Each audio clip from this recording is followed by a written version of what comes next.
네, 우리 삶의 가장 기본이 되는 것을 성경 안에서, 특별히 모세오경 안에서 여러 가지 주제를 찾아서 함께 나누는 시간을 갖고 있습니다. 오늘은 두 번째, 죄에 대해서 말씀을 나누려고 합니다.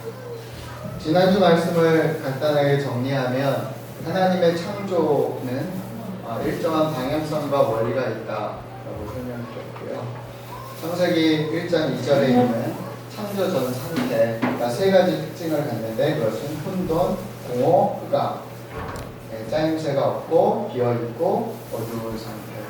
그래서 하나님이 세 가지 방향성을 가지시죠. 하나는 혼돈 가운데 짜임새, 질서를 부여하시고, 공허함 속에 충만함, 모든 것들을, 생명 있는 것들을 채워놓으시고, 그 다음에 어둠 가운데 빛을 만드셨다. 우리가 지난주에 말씀을 함께 나눴습니다. 그리고 하나님의 이러한 창조 사역은 처음만 한번 만들어 놓고 끝나는 작업이 아니라 창조한 것들이 계속해서 이 원리 속에서 하나님으로 말미암아 운영되고 또 하나님을 향해서 나아갈 수 있도록 그렇게 창조되었다라고 말씀드렸습니다. 그것이 로마서 11장 36절에서 정리되는 내용입니다. 모든 만물은 주에게서 나왔을 뿐 아니라 주로 말미암게 되고 주를 거치게 되고 그리고 결국에는 주에게로 돌아간다. 그렇게 말씀을 나눴고요. 이거를 아까 내용을 조금 다른 관점에서 정리하면 무질서, 공허, 어둠이 질서롭고 충만하고 빛으로 채워지는데, 문제는 저 세 가지 방향성이 일어나는 것이 우리의 삶 가운데 많이 있고, 또 그것 가운데 우리가 하나님이 이런 방식으로 우리의 삶을 채우고 계시고 질서를 부여하고 계시고 빛으로 드러내시는 것들을 경험하죠. 그래서 사실은 질서롭냐 무질서하냐 충만하냐 공허하냐 빛이냐 어둠이냐, 이것은 굉장히 흑백 논리처럼 굉장히 선명한 영역이고, 그래서 우리의 삶 가운데 이것이 정말 하나님의 뜻인가 창조 섭리인가 아닌가, 사실 그것은 굉장히 구분하기 쉬운 것일 수 있습니다. 그래서 그 선명한 가운데 우리가 그 하나님의 창조 섭리들을 구분하는 작업을 해가는데, 근데 문제는 단지 질서가 부여되고 뭔가 채워지고 빛이 비춰진다고 꼭 그것이 하나님의 창조 섭리에 맞는 것은 아니다라는 점에 대해서 지난주에 좀 설명을 드렸습니다. 그래서 좋은 면도 있지만 사실은 아닌 면도 있는 거죠. 그래서 질서로움이 부여되지만 어떤 지난주 예를 든 것처럼 나치 독재가 들어서서 질서로움이 있지만 사람들의 인권을 유린하거나 사람들의 개개인의 어떤 특성이나 존중받아야 될 것들이 무시되는 그런 질서도 있는 거죠. 그것은 굉장히 약한 것이고요. 충만함이 꼭 좋은 것이 아닌 것이 더러운 것들 아니면 부정한 것들, 죄된 것으로도 채워질 수 있고 우리 욕망으로 채워지는 것도 가능한 거죠. 우리가 먹는 것은 참 복되고 축복된 거지만 먹는 것에 대한 욕망이 커지면 폭식이 일어나고 우리 몸을 훼손하는 것처럼 저 충만함도 사실은 다른 사이드를 갖고 있는 거죠. 빛도 마찬가지라고 설명드렸어요. 그래서 하나님의 진리의 빛으로 드러나서 어둠의 일들이 드러나서 거짓이 떠나가게 되고 참된 것이 드러나게 되는 것은 참 옳지만, 때로는 거짓된 조명, 거짓된 빛 아래서 사실 우리가 뭔가 환상적인 사실과 다른 것과 직면하기도 하죠. 그래서 우상을 섬기게 되고 이런 것도 사실은 저 빛과 연관이 있어요. 근데 이러한 어떤 질서, 충만, 빛에 다른 어둠의 사이드가 있다라고 설명드렸는데, 그것은 한마디로 얘기하면 죄가 들어왔기 때문에 죄로 인해서 하나님의 영광스러운 면들이 이제 이루어질 수 없는 오히려 다른 측면들이 강화되는 모습이라고 할 수 있습니다. 그렇기 때문에 하나님께서 세상을 창조하시고 하나님의 형상으로 지음받은 인간을 창조하시고 첫 번째로 명령하신 땅에 충만하고 정복하고 모든 생물을 다스리라는 저 명령을 사실은 우리가 준행하기 어려운 문제에 직면하게 되죠. 그것은 죄라는 이슈와 씨름해야 되는 우리의 삶과 연관이 있습니다. 주중에 제가 아는 지인한테 사진을 하나 여러 장을 전송받았었는데 그 지인은 그 돼지 농가에서 일하는 친구인데 돼지 농장 그러니까 구축하고 고기를 잘라서 팩해서 도매 소매점으로 보내는 농장에서 일하는 친구인데 고기 사진이었는데요. 보시면 거기 그 농장에서 다루는 고기들인데 왼쪽 보면 저 가운데 X에 이렇게 옆에 이렇게 있는 게 저게 고름이라고 하더라고요. 항생제를 주사를 놓으면 항생제 주사를 놓는 부위 목이나 엉덩이에 있는데 거기에 이제 흡수가 안 되니까 너무 많이 계속 놓으니까 흡수가 안 되니까 그게 고름이 있는 거예요. 근데 그럼 이제 사실은 이제 저런 돼지 고기들은 이제 다 폐기해야 되는데 그걸 이제 잘라내서 이제 다시 팩해서 이제 보낸다고 그러는데 그 친구가 저한테 이제 형님 그래서 무항생제 고기만 드세요. 항생제 고기는 절대 먹으면 안 돼요. 지금 설명을 쭉 해주는데 100마리를 잡으면 한 30마리 이상이 사실은 저런 상태였고 근데 저 농장에서는 저걸 폐기하지 않고 이제 보이는 겉으로 보이는 부분을 도려내서 다시 다른 방식으로 톡해서 몸에 손에 넣기도 하고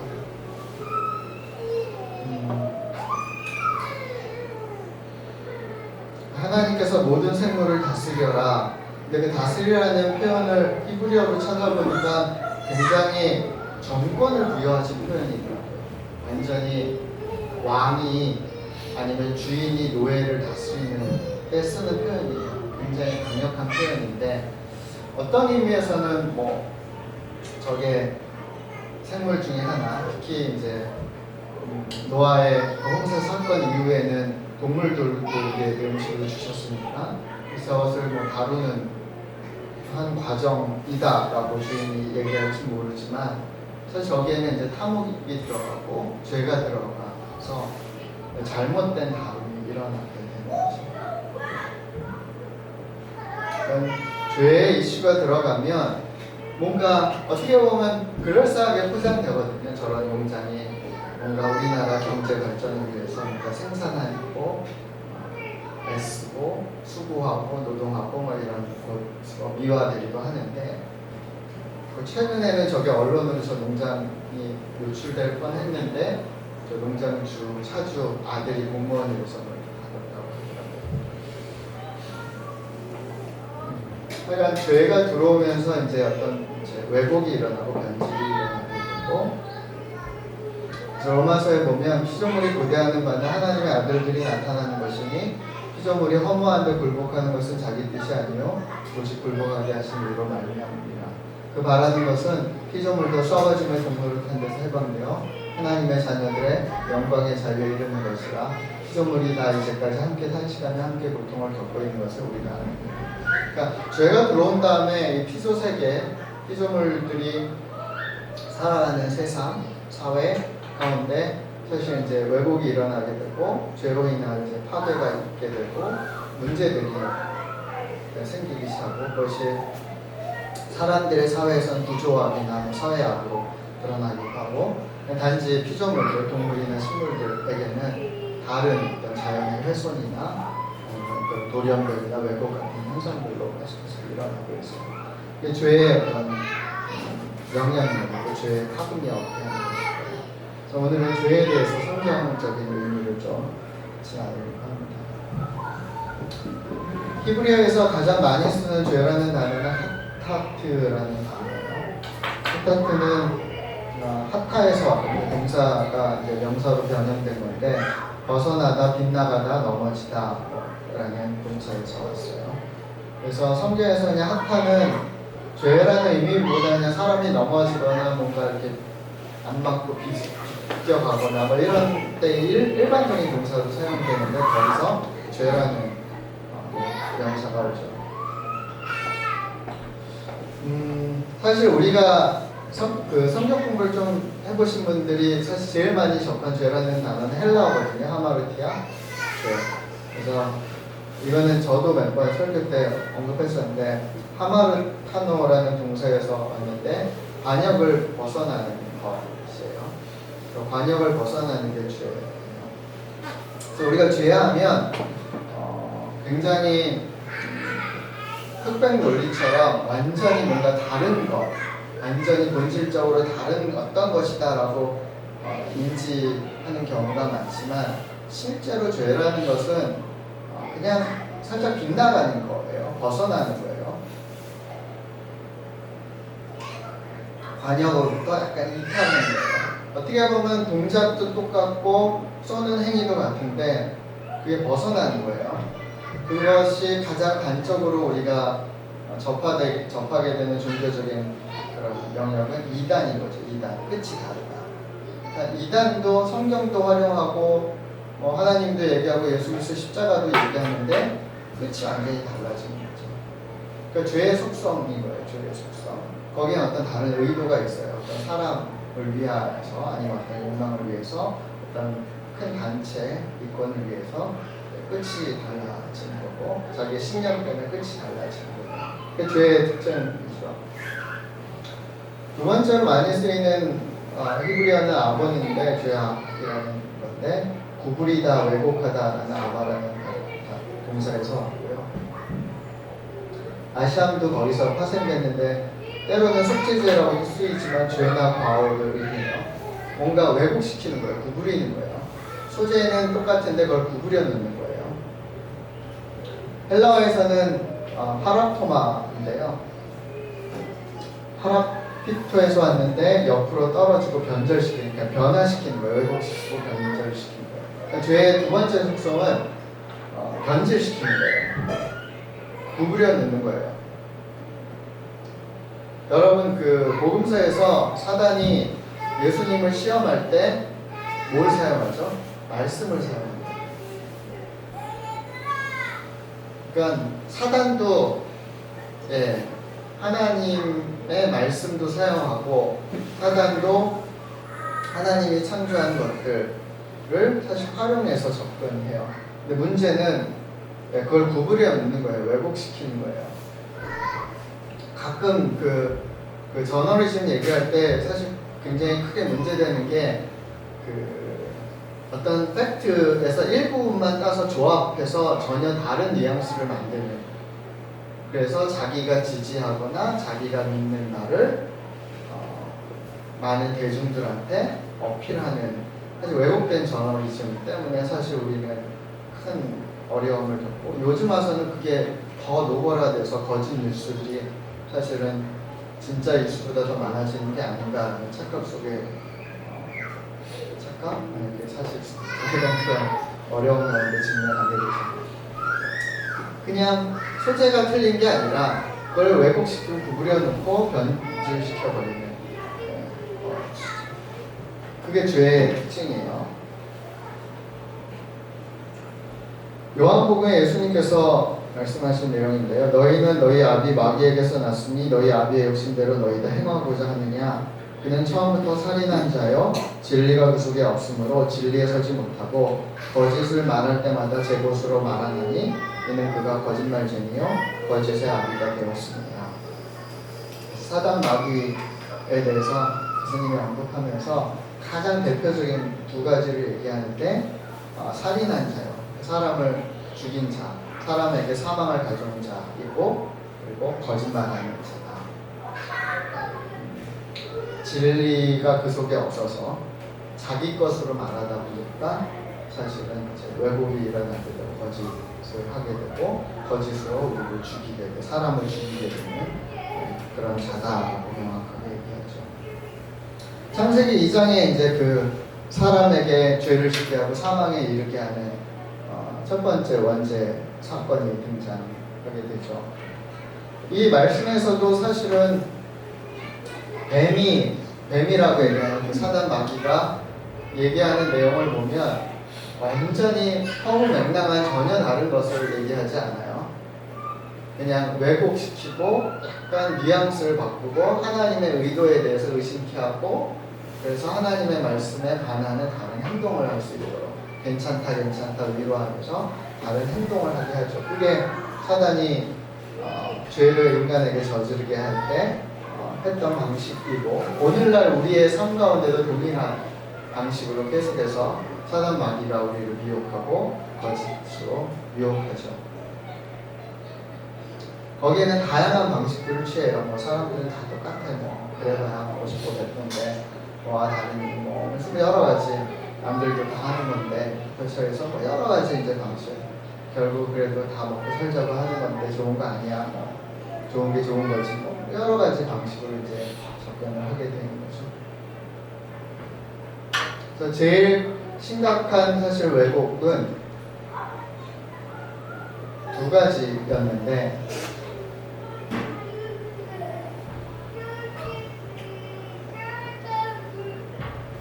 하나님께서 죽을 거다라고 얘기했는데 죽지 않는다라고 한 거짓과 또 하나님이 너희한테 금한 이유는 하나님처럼 되는 것을 하나님이 싫어해서 너희가 잘 되는 것을 싫어해서 하나님처럼 독립적인 존재, 절대적인 존재가 되는 것을 너희가 되는 것을 싫어해서 하나님이 그러신 거야 라고 하나님의 말씀에 대해서 사실은 그렇지 않다라고 선언해버리고 하나님의 의도에 대해서 왜곡된 얘기를 해주죠.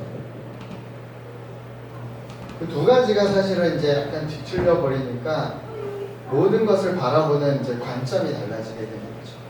그 두 가지 의도에 대한 것과 한 말에 대한 첫 번째 명제를 틀어버리니까 보는 게 달라졌어요. 그래서 하와가 그것을 바라보면서 정말 저 뱀이 얘기하는 것처럼 나를 지혜롭게 할 만한 나무인 것 같아. 참 먹음직하고 참 좋은 건데 왜 하나님 못 먹게 하시지? 왜 하나님 자꾸만 우리의 삶을 금하게 하시는 거야? 하나님이 우리를 다른 의도로 생각하시는 거 아니야? 이런 의심을 이렇게 작업을 하죠. 저는 중3 때 성령 체험하고 이제 중3 때부터 신앙생활을 열심히 했는데 청소년기랑 청년기에 약간 제가 성경을 읽으면서 많이 고민했던 것 중에 하나가 약간 금기시하는 게 이렇게 맞나에 대한 좀 그리고 내가 어디까지 할 수 있고 어디까지 못하는 거지? 뭐 이런 거에 대한 좀 고민들을 많이 했던 것 같아요. 그러면서 뭔가 신앙생활 한다는 게 구속되는 것 같고 이렇게 구속이 좋은 의미의 구속이 아니라 뭔가 이렇게 좀 자유롭지 못하고 내가 원하는 대로 살지 못하게 하는 어떤 사슬 같은 느낌이 들기도 했던 것 같아요. 그런 마음들 때문에 때로는 좀 벗어나고 싶은 거 그랬던 것 같아요. 그러다 저는 이제 20대 중반 때 1년 정도 미국에 랭귀지 하러 갔었는데 그때 막 첫 번째로 제가 이탈을 좀 약간 했거든요. 그래서 술 마시는 데 쫓아다니고 막 춤추는 데 다니면서 막 주말마다 놀고 그랬던 기억이 있는데 막 머리를 길러서 말춤을 입고 그랬던 기억이 있어요. 그때도 신앙생활 교회도 다녔지만 그냥 벗어나고 싶었고 벗어나면 자유로워질 것 같았고 벗어나면 내 또 다른 진짜 내 모습을 발견할 것 같았어요. 근데 오히려 벗어나면 벗어날수록 내 마음이 불편해지고 뭔가 오히려 내가 더 다른 거에 이렇게 갇히게 되는 다른 거에 매이게 되고 내 마음이 자유롭지 못하고 즐겁지 못하는 또 다른 측면들 그러니까 뭐 쾌락해 되는 건 있는데 또 다른 측면들과 만나게 됐던 것 같아요. 다행히 이제 들어오기 전에 제가 약간 좀 교묘한 사람이 돼서 들어오기 전에 계획대로 이제 내적 청소를 위해서 YMTTS 들어가서 회개하고 다시 돌아와서 다시 그런 생활을 하지 않았지만 그냥 그런 어떤 내 안에 마음들이 있었던 것 같아요. 죄는 결국 하나님 안에 있었던 사람들을 밖으로 이제 나아가게 하는 그런 작용을 하고 의도를 하죠. 근데 왜 이런 것들을 하게 하는가? 그거는 이제 거짓의 아비인 사단의 어떤 의도와 연관이 있어요. 성경을 쭉 읽어보면 사단이 하나님과 대적해서 자기 독자적인 어떤 힘을 갖기 원했고 전혀 다른 이제 영향력을 행사하기 원했는데 하나님과 직접적으로 겨룰 수는 없잖아요. 왜냐하면 그 타락한 천사도 결국은 하나님의 피조물이니까 하나님의 창조하심을 거역할 수 없으니까. 근데 사단이 굉장히 간교한 자리에서 보니까 하나님의 창조하심은 막을 수 없지만 창조주 하나님을 직접 공격할 수는 없지만 하나님의 형상으로 창조된 사람으로 말미암아서 훼손시킬 수 있고 자기 세상을 만들 수 있겠다라고 판단한 거죠, 사단은. 그래서 사단은 이제 사람들을 공격하기 시작하고 아까 제가 말씀드린 주로 나왔고 주로 말미암고 주로 돌아간다 해서 주로 나오는 그 창조 그 자체에 대해서는 공격할 수 없으니까 주로 말미암고 주로 돌아가는 그 두 번째, 세 번째 영역을 사실 공격하고 그것도 직접 공격이 안 되니까 하나님이 인간한테 자유의지를 부여하시면서 사람으로 말미암아 이 세상을 다스리고 이 세상을 복되게 하려는 하나님의 어떤 배려의 그 차원, 인간에게 띄워준 그 영역을 훼손시킴으로 말미암아 자기가 그 영역을 다스리고 자기로 말미암아 이 땅에 여러 영향력들을 행사하고 그래서 자기에게 사람들과 피조물이 돌아올 수 있도록 하기 원했던 거죠. 그래서 사실은 그 주로 말미암고 주로 돌아가는 그 영역을 사실은 사단은 공격하기 원했고 그래서 그러기 위해서는 인간을 하나님으로부터 떼놔야 됐고 그래서 인간에게 첫 번째로 미혹한 것은 하나님으로 말미암지 않고 살 수 있다라는 것을 사실 제안하기 시작한 거예요. 너는 독립적으로 할 수 있어. 나와. 하나님처럼 될 수 있어. 라고 하나님의 말씀을 거역하게 하고 거기서 그것을 통한 사망은 사실 하나님과의 관계의 단절을 의미하는 것이고 사단이 사실 깨하고자 하는 내용이었죠.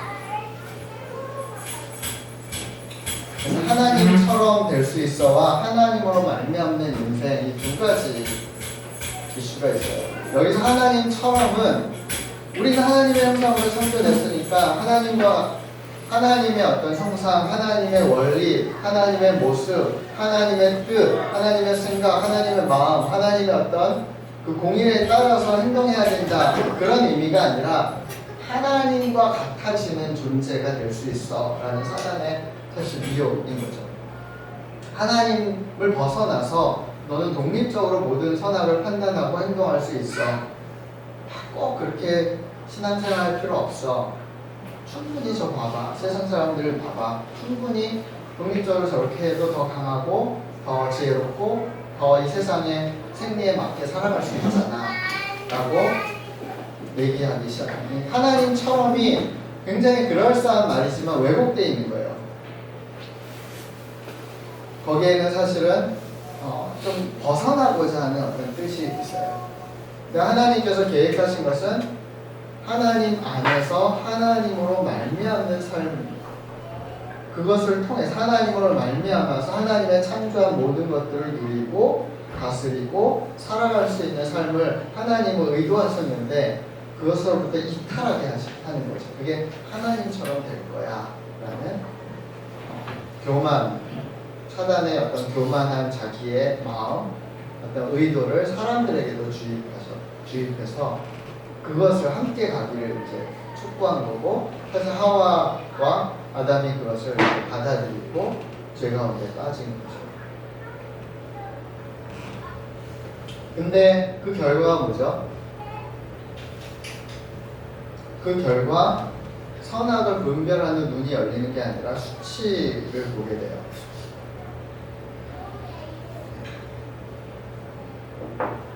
창세기 2장에는 그 죄가 들어오기 전에는 부끄러움이 없었어요. 모든 것이 열려 있어도, 모든 것이 오픈되어 있어도 부끄러움이 없었고, 너와 나의 어떤 구별도 없었어요. 그냥 함께 하는 것이 너무 좋은 그런 상태였는데, 사실 죄가 들어오고 어떻게 되죠? 자기들이 벌거벗고 있다는 것을 깨닫게 되고 몸을 가리게 되고 또 하나님을 피해서 숨는 수치감을 느끼게 되고 그리고 하나님과 단절 가운데 들어가게 되죠. 그러니까 죄가 야기한 어떤 모습들인데 이 죄라는 것은요 우리의 삶 가운데 두 가지로 굉장히 많이 영향력으로 나타나게 되는데 첫 번째는 죄책감이고 두 번째는 수치심으로 나타납니다. 그러니까 죄라는 것 자체는 어떻게 보면 좀 더 근본적인 거고요. 우리가 씨름하는 것은 사실은 죄책감과 수치심이에요. 저 죄책감은 행동과 연관된 감정이에요. 그러니까 우리가 어떤 행동을 했을 때 잘못된 행동을 했을 때 느끼는 감정이 죄책감이에요. 이 죄책감은 어떻게 보면 굉장히 선명한 실체이고 실체와 연결되어 있어요. 그러니까 그냥 이렇게 피상적인 게 아니라 어떤 구체적인 행동을 했을 때 일탈을 했을 때 문제를 일으켰을 때 느끼는 것이에요. 근데 수치심은 좀 달라요. 이건 존재와 연관이에요. 어떤 사건이 일어났을 때 아니 어떤 상황과 직면했을 때 내가 뭔가 이 수준에 미치지 못한다 아니면 내 존재가 뭔가에 도달해 있지 못하다 부족하다 아니면 뭔가 잘못됐다 부끄럽다 라고 느끼는 감정이 이제 수치심이에요. 이 수치심은 정체성이 공격받을 때 나오는 감정이에요. 그러니까 나의 나됨이 공격받을 때 수치심을 느끼는 거예요. 그러니까 진짜 하나님이 창조한 내가 나의 정체성이 훼손이 일어나면 이 수치심을 느끼는 거예요. 그러니까 아담과 하와가 죄로 말미암아서 하나님이 원래 의도한 창조 그 상태의 정체성의 훼손이 일어나니까 수치심을 느낀 거예요. 그래서 자기가 벗었음도 부끄럽고 뭐 이렇게 느끼는 거죠.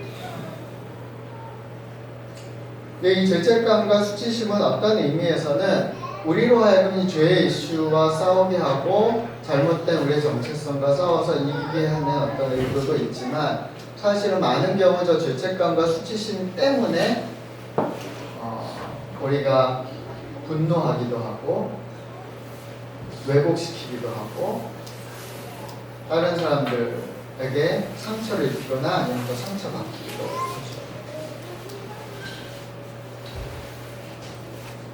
이 수치심은 존재와 연관되는 거에서요.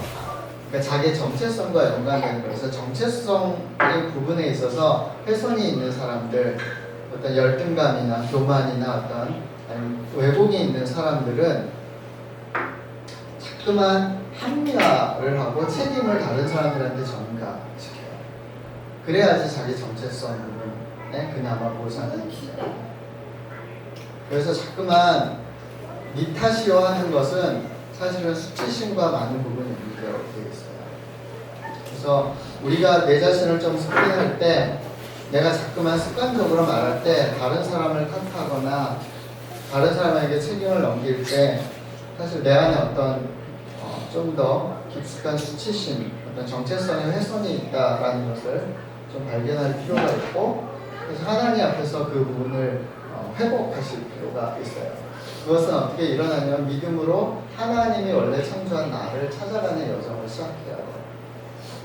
그래서 하나님이 보시는 나를 자꾸만 찾아가는 거죠. 제가 몇 번 설교 때 말씀드렸지만 저는 DTS 할 때 굉장히 많은 그것을 발견했는데 제가 말씀드린 것처럼 제가 DTS 들어가기 전에 미국에서 한 1년 정도를 제 맘대로 막 살다가 회개하러 들어갔는데 처음부터 하나님 저한테 얘기하시는 메시지가 제가 1년 동안 일탈했던 거에 대한 야단치는 메시지가 아니라 서동훈 너는 어떤 사람이야 라고 저를 이렇게 격려하시고 칭찬하시고 그 두 사이에서 제가 굉장히 갈등했거든요. 난 빨리 야단 맞고 빨리 이 죄책감으로부터 벗어나와야 되는데 하나님이 자꾸만 저한테 저의 정체성에 대해서 얘기해요.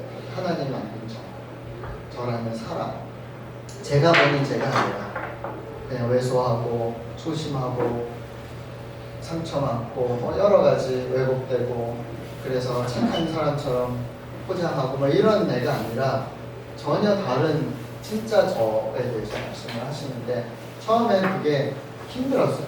오히려 약간 왜 이러시지? 그냥 아예 그냥 때리시지? 그냥 왜 그냥 문제를 지적하시고 이 죄책감을 벗어나게 하시지? 뭐 이런 생각이 굉장히 강했어요. 한 달 정도를 제가 그 DTS 초반에 한 달 동안 거의 씨름했거든요. 이거 아닌데 괜히 약간 좀 느낌이 안 좋더라고요. 혼나야 될 상황인데 자꾸만 칭찬도 아니죠. 그냥 저에 대해서 하나님 설명하신 건데 그게 용납이 안 됐습니다. 너무 왜곡되게 오랫동안 저 자신을 봐왔기 때문에 수치심 속에 살아왔기 때문에 그게 안 되더라고요. 근데 그걸 조금씩 받아들이면서 사실 내적 치유가 일어나고 그러면서 다른 사람과의 관계에서 두려워했던 부분들이 조금씩 이제 풀리기 시작하고 이 수치심의 영역이 해결이 점점 돼가면서 사실 죄책감의 영역과 사실은 맞물려 있는 부분에서 왜곡돼 있었던 관점들에 좀 노임을 받게 되고 뭐 그런 어떤 변화들이 일어났어요. 그래서 여러분 저 수치심에 대한 것은요, 우리의 어떤 행동이나 우리가 어떤 했던 일들에 관련된 게 아니거든요. 지금 내가 어떤 선택하고 생각하고 이런 것들이 아니고 내 더 본질적인 존재적인 것이기 때문에 하나님이 창조하신 것 가운데 내가 죄로 인해서 왜곡이 일어나고 훼손이 일어났다면 사실 말씀 앞에서 믿음으로 하나님의 말씀을 약속하신 것을 받아들이는 순간 내 존재는 그런 존재가 되는 거예요. 그래서 그 이신칭이 메시지가 사실은 뭐 왜곡돼서 약간 문제도 있다라고 얘기하지만 그것이 주는 굉장히 파워 있는 메시지가 뭐예요? 우리가 믿으면 예수 그리스도를 나의 구주로 믿으면 의인이 되는 거잖아요. 그게 될 거다가 아니라 완료 시제라고요. 난 그런 존재가 되는 거야. 하나님의 원래 창조해야 한 모습으로 하나님 회복시키기로 약속한 빵빵빵 하고 선언하신 거라고요. 그걸 받아들이면 나는 사실 존재적으로 그런 존재인데 근데 나의 행동이나 생각이나 아직도 나의 감정이 죄를 파생시키고 있기 때문에 이 죄책감의 영역이 이 존재적인 영역하고 계속해서 충돌이 일어나는 거예요. 그러니까 받아들이기가 어려운데 사실은 이 두 가지는 다른 영역이기 때문에 존재적으로 내가 하나님 앞에서 회복되었다는 것을 받아들이는 것은 믿음의 영역이거든요. 그래서 믿고 말씀을 통해서 계속해서 나의 나됨을 계속해서 내 자신한테도 선언하고 하나님의 메시지를 내 자신한테 선포하고 받아들이고 믿고 나는 이런 존재다라고 사람들한테도 고백하고 하면서 진짜 나를 이제 찾는 작업들을 하면 사실 이 수치심의 영역은 어떻게 보면 안개처럼 사라질 수 있는, 왜냐 이것은 거짓의 영역이기 때문에 사라지게 되고 이 죄책감의 영역과 이제 씨름하는 두 번째 단계로 가는 거죠.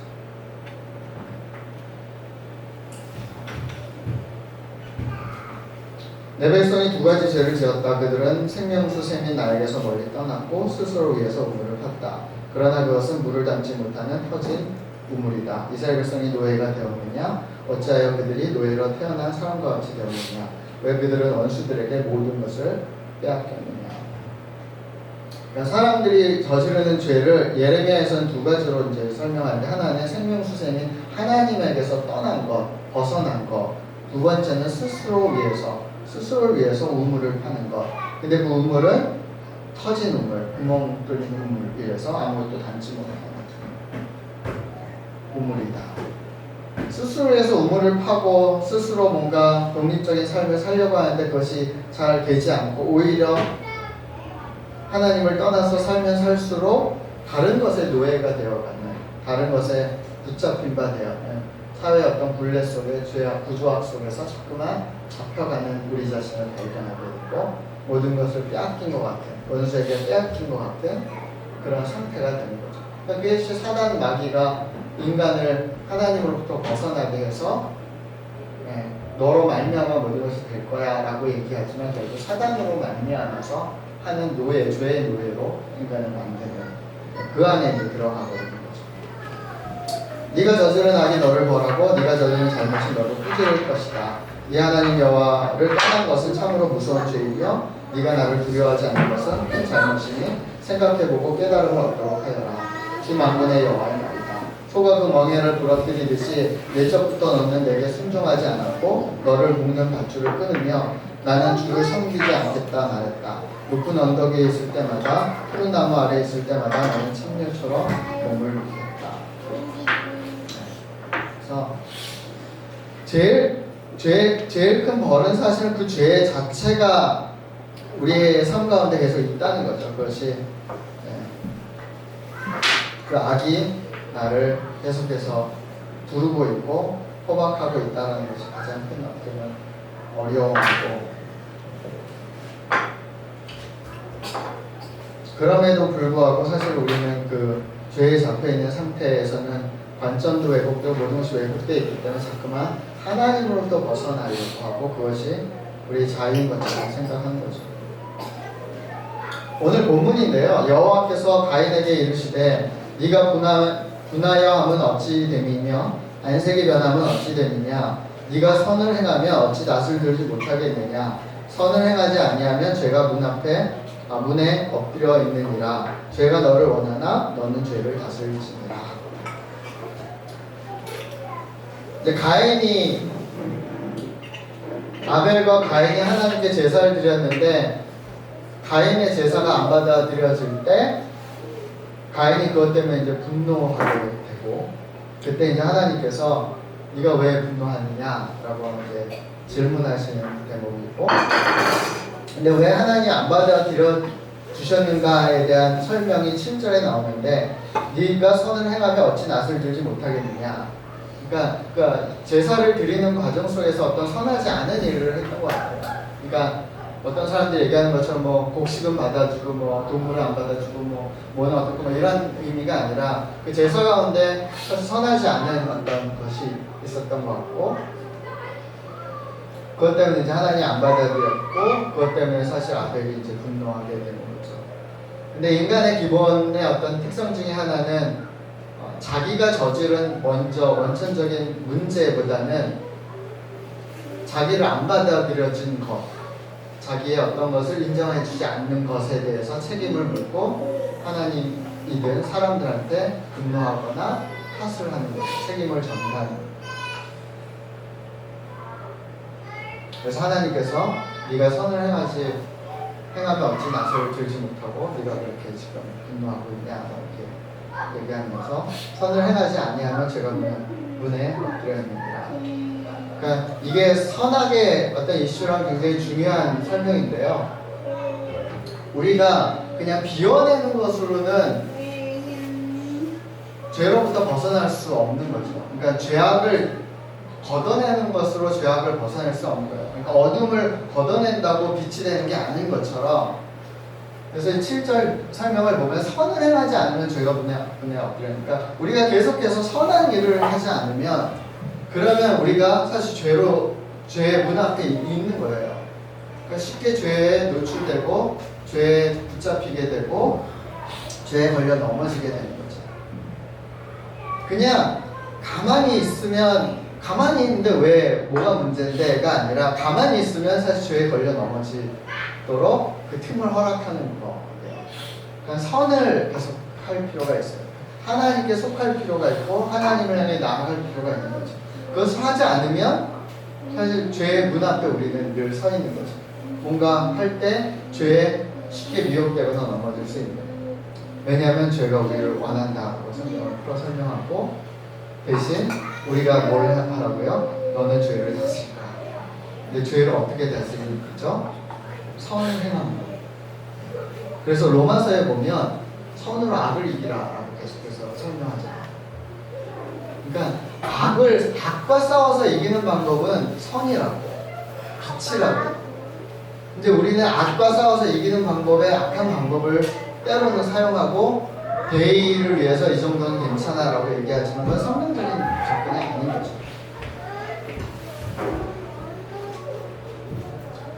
저는 이번에 이 말씀 묵상하면서 저한테 계속해서 도전이 되는 표현은 너는 죄를 다스릴지니라.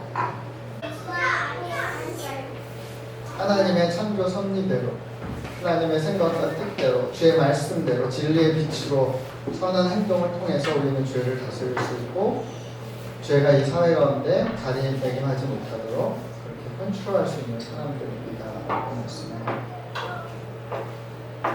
믿음의 주여 또 온전케 하신 이인 예수를 바라보자. 그는 그 앞에 있는 기쁨을 위해 십자가를 참으사 부끄러움을 개의치 아니하시더니 하나님 보좌 우편에 앉으셨느니라.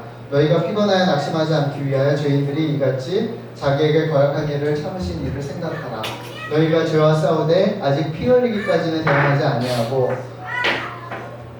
또 아들들에게 권하는 것 같이 너에게 권하신 말씀도 잊었도다. 일렀을 때 내 아들아 주의 징계하심을 경히 여기지 말며 그에게 꾸지람 받을 때 낙심하지 말라. 주께서 그 사랑하는 자를 징계하시고 그가 받아들이는 이마다 책짓질하심이라 하였으니 그들은 잠시 자기의 뜻대로 우리를 징계하였거니와 오직 하나님은 우리의 유익을 위하여 그의 거룩하심에 참여하게 하시느니라. 그러니까 6절과 7절, 10절 사이에는 이제 사람들, 육신의 아비들이 우리를 징계하는 것 가운데 거기도 사랑이 있지만 하나님의 그 징계, 사랑의 징은 온전하심, 거룩하심으로 나아가게 하는 것이다. 이렇게 설명을 해줍니다. 너희가 죄하세운데 아직 피 흘리기까지 대항하지 아니하였으나 그 얘기는 죄와 싸우기 위해서, 죄를 다스리기 위해서 피 흘리기까지 싸울 때 그렇게 처절하게 싸워야 되고 그것을 극복하고 다스리려면 피 흘림에 참여함이 필요한 거죠. 저 4절 말씀을 이루신 분은 예수 그리스도예요. 믿음의 주여 온전케 하신 예수. 십자가에서 피 흘리심을 통해서 죄의 이슈와 싸우셨고 죽으심으로 말미암아 죄를 이기셨죠. 죄를 다스렸어요. 그러니까 우리가 죄를 다스리기 위해서는 십자가에서 피 흘리시기까지 싸우신 예수 그리스도를 받아들이고 예수 그리스도를 따를 때, 그 십자가에 함께 참여할 때 사실 우리는 죄의 이슈를 다스리게 되죠. 그래서 저는 사실은 좀 부정적인 생각이 떠오를 때 제가 하는 기도 중에 가장 대표적인 기도는 십자가 예수를 바라보고 실제로 이제 십자가에 못 박힌 예수를 막 떠오르고 그래서 십자가 예수 앞에 나아가는 기도를 많이 하거든요. 그럼 제가 약간 잘못된 생각, 누굴 미워하거나 뭐 음란한 생각을 하거나 아니면 뭐 왜곡된 생각을 하거나 이 정도는 괜찮아 뭐 이런 생각을 할 때 그 십자가 예수 그리스도를 바라보는 기도를 많이 하는데, 그러면 그 생각을 십자가 예수 앞에서 그 생각을 하기가 참 어렵더라고요. 제 자신이 그 두 가지를 같이 버무리고 같이 공존시키려는 제 자신이 못 견디겠어서 결국은 사실은 제가 그런 제대로 생각하는 것들을 이렇게 멈추게 되는 경우가 많아요. 저는 10대 때 사실 누구 때문에 들었었는지 10대 때부터 그게 됐거든요. 10대 때만 이렇게 음란한 생각이 들 때가 많잖아요. 10대 때는. 그럴 때마다 예수의 십자가를 떠오르면 사실 그게 공존하기가 어려우니까 그게 좀 멈춰지더라고요. 그랬던 기억이 있어요. 그리고 지금도 사실 좀 다른 측면이지만 옛날 같은 뭐 그런 이슈는 아니지만 그런 기도를 해요. 우리가 주님의 그 선하심에 참여하기 시작할 때, 주님의 구원하심에 참여하기 시작할 때, 주님이 죄를 다스리는 그 다스림 가운데, 그 현장 가운데 들어갈 때 사실 우리가 죄의 이슈를 다스리게 되는 거죠. 그 두 가지가 공존할 수가 없기 때문에, 예수의 그 거룩하심과 죄가 공존할 수 없기 때문에 우리가 그분께 나아가면 해결이 일어나게 되는 거예요. 그래서 이 죄의 문제를 극복하기 위해서는 결국은 하나님으로부터 벗어나 있는 시간들, 하나님으로 말미암지 않는 것으로부터 사실 그냥 간단하게 밖에 있으면 잠깐만 모나고 거칠어지고 빼죽해주고 다른 사람에게 상처 주는 모습으로 변해가는데, 일단 말씀 믿고 그럼 모나는 그대로 하나님 안에 들어가 있으면 다시 하나님이 원래 창조하신 모습으로 새로워지기 시작하는 거죠.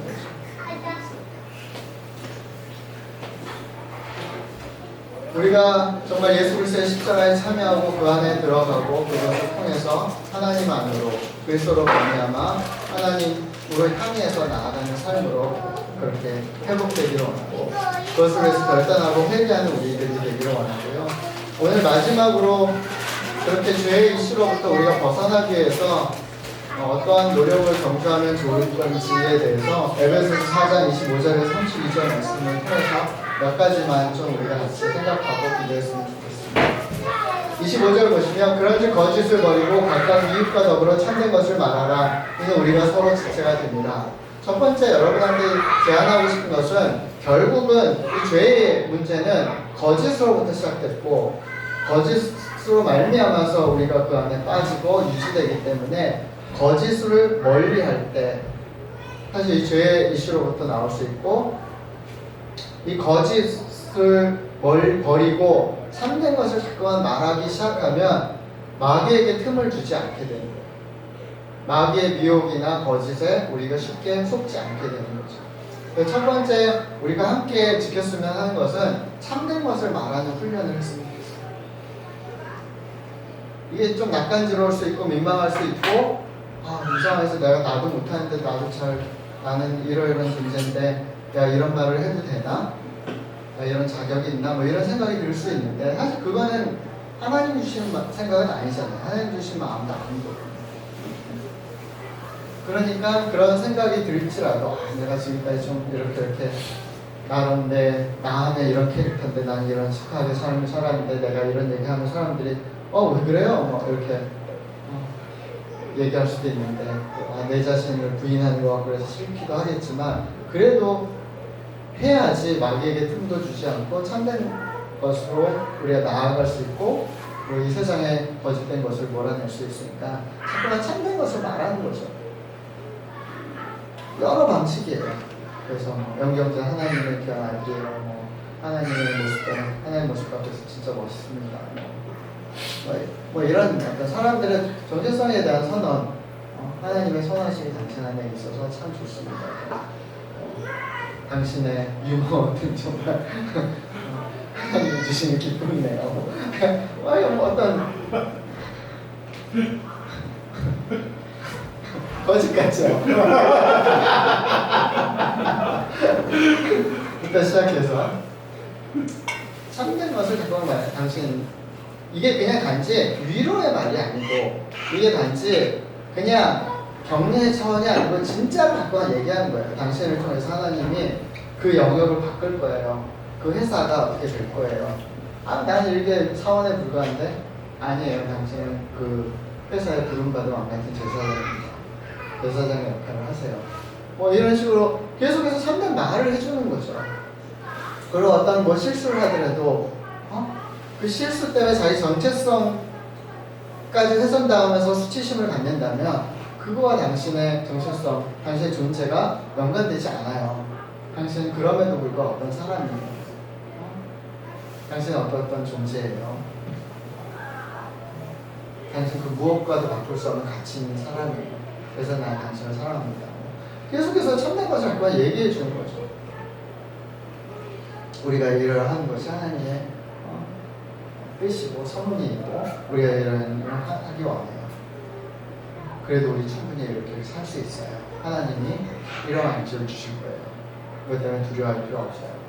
계속해서 참된 말을 자꾸만 서로한테 해주는 거예요. 그래서 기독교인들이 잘못된 의미의 말쟁이가 아니라 진짜 참된 말하는 말쟁이들이 될 필요가 있습니다. 참된 말하는 말쟁이들에서 자꾸만 좋은 말들을 퍼나르고 참된 말을 퍼나르고 진리의 말씀을 선언하는 일들을 할 필요가 있어요. 그것이 진짜 악을 이기고 죄악을 이기는 거지. 우리가 자꾸만 그 죄의 문제를 지적하고 너 잘못됐어, 뭐 어땠어, 고쳐봐 이걸로 되는 게 아니잖아요. 악으로 악을 이기는 게 아니잖아요. 선으로 악을 이길 필요가 있는 믿음을 주는 말, 축복하는 말, 존재적인 말, 계속해서 좋은 말들을 하는 거죠. 참된 것을 말하는 거예요. 26절에 보면 분을 내어도 죄를 짓지 말고 해가 지도록 분을 품지 마라. 제가 그때 감정 이모션 강의 설교할 때 말씀드린 것처럼 다 분노가 악한 것은 아니지만 저 분노를 품고 있다면 본질이 쉽게 일어나는 감정이기 때문에 우리가 저것 때문에 죄를 저지를 수 있는 어떤 이슈이기 때문에 그래서 우리의 연약함을 인정하고 그 사회 이상 품지 않는 거죠.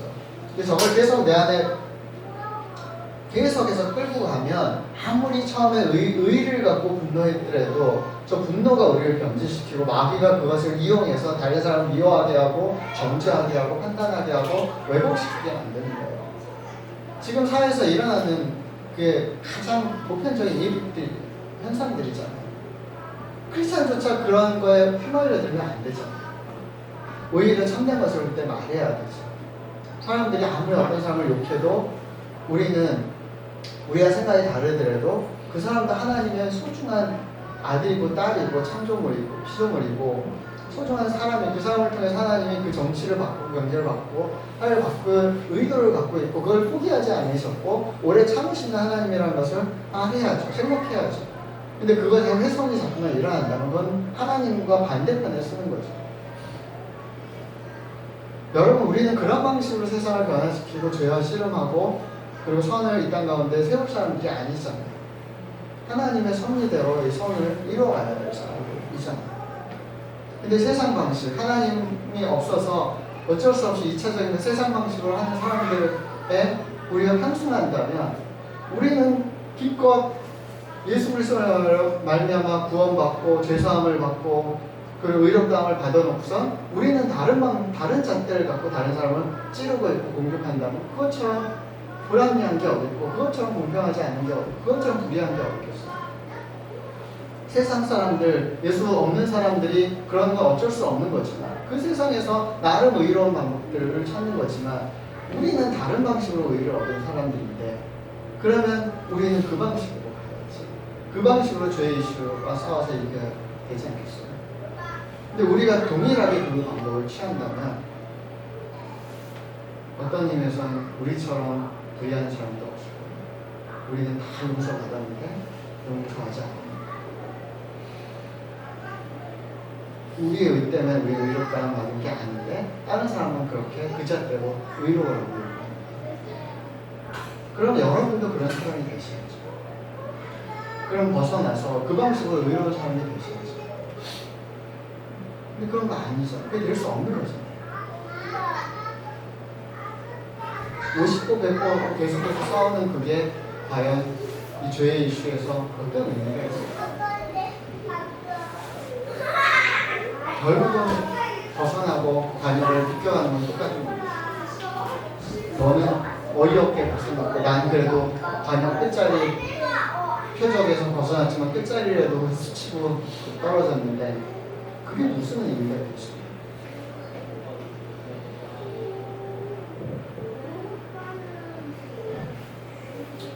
죄의 이슈와 싸우는 그 다음 방법은 선한 일을 자꾸만 더 많이 하는 거죠. 이렇게 물질적인 거든 말로 하는 거든 가서 몸으로 뛰는 거든 선한 일을 자꾸만 이제 할 때 우리가 죄를 다스릴 수 있는 힘을 근력을 얻게 되는 거죠.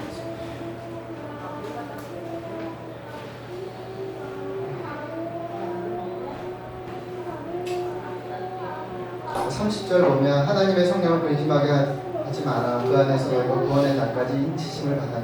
그러니까 저런 것을 할 수 있는 사실은 어떤 원천, 힘의 근원 그리고 저것을 가능하도록 지지해주고 계속해서 격려해주고 힘을 북돋아주고 함께 일하시는 분. 성령 하나님과 할 때 함께 할 때 우리가 참된 것도 말할 수 있고 분노의 이슈가 타락되지 않고 오히려 의의를 세우는 것에 사용할 수 있게 하고 선한 일을 할 수 있는 힘을 얻게 하죠.